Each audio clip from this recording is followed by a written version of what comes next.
The Copenhagen side plank, where we load the inner thigh of the top leg exclusively, probably a bit much for most people. We prefer a side plank in a position where I can get some contribution from the bottom hip, and I can move that top forward, front and back.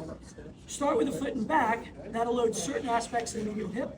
If I bring that foot forward, it changes the pelvic orientation, so now it's a little more of the front side of this leg versus the back.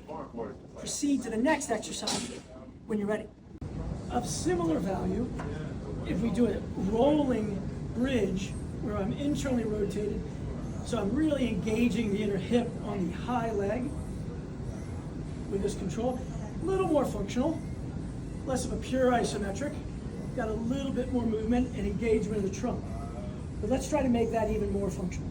We can take that inner thigh work, integrate it in through the ankle and the upper trunk, even more so, now with more anterior core load, by going into some sort of pale-off version here, and then eventually turning it into rotation here, so that this inner hip engaged to draw that through. Anytime I open up one hip, I'm opening up the other hip.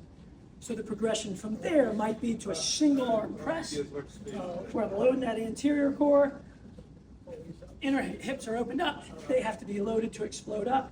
I can bring in the trail hand, get more force by having more aspects of the fascial system engaged, more members of the symphony playing the song to blast out good power.